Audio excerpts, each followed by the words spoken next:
हमारी सरकार आएगी, अगर कांग्रेस सरकार आएगी तो पर्ची भी चलेगी और खर्ची भी चलेगी। हम अपना पेट भी भरेंगे, अपने रिश्तेदारों का पेट भी भरेंगे। और एक विधायक कहते हैं कि भाई हम ऐसा करेंगे कि 50 वोट में एक नौकरी देंगे। दोबारा से ये बम्पर सेल लगाने की इनको इजाजत कौन देगा? हरियाणा की जनता तो इनको ये सेल और ये मंडी लगाने की इजाजत देगी नहीं। कि आप ये मान के चलिए कि बड़ी मुश्किल से तो इन 10 सालों में पारदर्शिता के आधार पर नौकरी मिलने का काम हुआ है। बच्चा गरीब का हो या बच्चा अमीर का हो, इन बच्चों को नौकरी देने का काम किसी ने किया तो भारतीय जनता पार्टी की सरकार ने किया। और वही मैं आपको बताना चाहता हूं कि आपके ही नजदीकी हैबतपुर में मेडिकल कॉलेज बना है और वहीं पर हमारे बच्चे और बच्चियां जो इंटेलिजेंट है, 150 बच्चे प्रतिवर्ष यहां से MBBS बनकर निकलेंगे। वहीं मैं आपको ये बताना चाहता हूं, आपके पास में यूनिवर्सिटी है जिसके अंदर आपके इस बेटे ने, आपके इस भाई ने आवाज उठाई और वहां पर वकालत की पढ़ाई करने के लिए जो 1 साल से सेशन चल रहा है, कहने का भाव यह है वकील भी अब बन के जींद से ही निकलेंगे, उनको बाहर जाने की आवश्यकता नहीं है, जींद से या वकालत की पढ़ाई होगी। वहीं मैं आपको बताना चाहता हूं कि जो भाखड़ा का पानी है जिसका एक टेंडर खुल चुका है, 2 टेंडर खुलने शेष है और आचार संहिता समाप्त होने पर यह भी टेंडर खुल जाएगा और 2.5 साल इस प्रोसेस को लगेंगे, क्योंकि भाखड़ा का पानी नरवाना से आएगा और टोटल मिला के लगभग 2500 किलोमीटर की लाइन लगेगी पूरे जींद के अंदर, तब जाके हम लोगों को भाखड़ा का पानी पीने को मिलेगा। तो ये काम भी करने का काम किया। इससे पहले आपके बीच में कांग्रेसी लोग भी आएंगे या वो आपके पास आ जाएंगे, आप उनसे पूछिएगा कि उन्होंने कहा कि आप 5 साल से सत्ता में हो। मैंने कहा बिल्कुल, मैं 5 साल से सत्ता में हूं। आपने क्या किया? मैंने कहा कि हम लोगों ने मेडिकल कॉलेज बनवाने का काम किया, भाखड़ा का पानी बनो।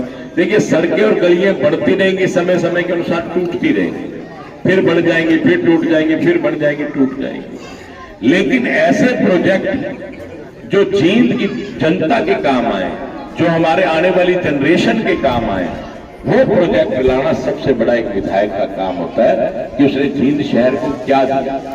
एक समय था, जो मेरे बुजुर्ग बैठे वो जानते हैं कि जींद के अंदर 4-4 मंत्री थे। 4-4 मंत्री होने के बावजूद भी जींद के अंदर कोई बड़ा प्रोजेक्ट नहीं ला पाए जिसमें आप ये कह सके कि ये जींद के लिए मील का पत्थर साबित हो। मैं आप लोगों से प्रार्थना करने और निवेदन करने आया, क्योंकि आप लोगों ने अपने इस बच्चे को, अपने इस बेटे को, अपने इस भाई का साथ देने का काम किया। आपने मुझको वोट दिए, मैं आपका वकील बनकर विधानसभा में मैंने आपकी आवाज उठाने का काम किया। आज चाहे चौकों का सौंदर्यीकरण हो, चाहे सड़कों का मामला हो, ये आप लोगों के सामने कि किस प्रकार से सड़कें पहले से बेहतर करने का काम किया। जींद आज 9 नेशनल हाईवे से साथ में जुड़ चुका है। वहीं आप देख रहे कितने पुल बन चुके, कितने अंडरपास बन चुके हैं, ये भी आप लोगों के सामने।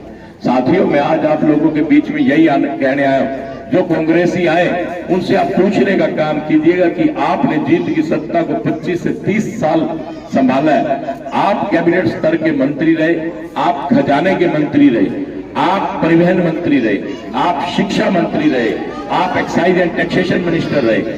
आपने जींद को क्या ऐसा दिया कि जो जींद इस बात पे गर्व कर सके कि जींद को एक बड़ा प्रोजेक्ट आपने देने का काम किया।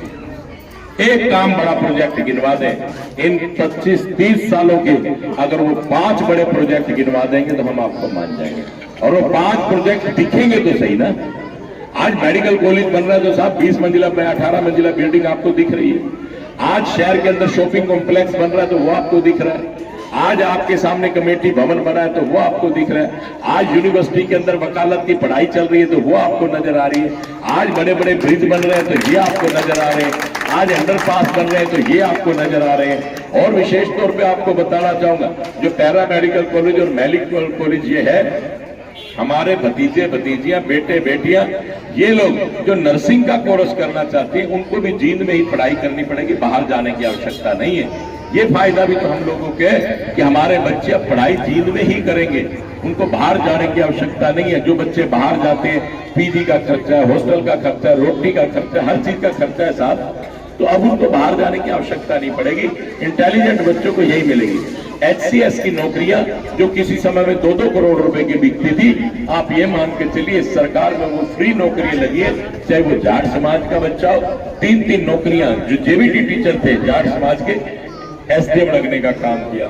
मैं कल एक जांगड़ा परिवार में गया, जांगड़ा परिवार का कार्यक्रम, तो उन्होंने कहा पूरे हरियाणा में हमारे 11 बच्चे लगे साहब, 2 और 4 करोड़ रुपए की नौकरी जो फ्री में लगी, 11 बच्चे एक समाज के लगे, इससे बेहतर क्या हो सकता है।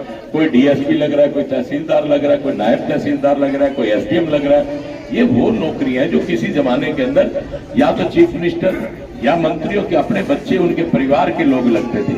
लेकिन इस सरकार में ये नौकरियां फ्री मिलने का काम इसलिए हुआ क्योंकि बच्चे पढ़ने लगे, और उन पढ़ने वाले बच्चों को भारतीय जनता पार्टी की ने योग्यता के आधार पर नौकरी देने का काम किया। मैं आप लोगों से अनुरोध और प्रार्थना करने आया कि आने वाला जो 5 तारीख है, ये नवरात्रों के दिन होंगे, और आपसे निवेदन प्रार्थना करने आया, सुबह सुबह उठिए, अपने गुरु महाराज का नाम लीजिए और मां भगवती का नाम लेकर जाकर पोलिंग स्टेशन पर कमल के सामने का बटन दबाइए। ये निवेदन और प्रार्थना करने आपके बीच में आया। वही आपको बताना चाहूंगा कि माननीय मुख्यमंत्री जी ने घोषणा की है, इन नवरात्रों के दिनों में जो घोषणा माननीय मुख्यमंत्री जी ने की है, वो मेरी मातृशक्ति के लिए की है। जो महिलाएं घर को चलाती हैं, जो किसी प्रकार से जिनका सोर्स ऑफ इनकम अपना नहीं है, जो कोई नौकरी करती है या कहीं से भी पैसा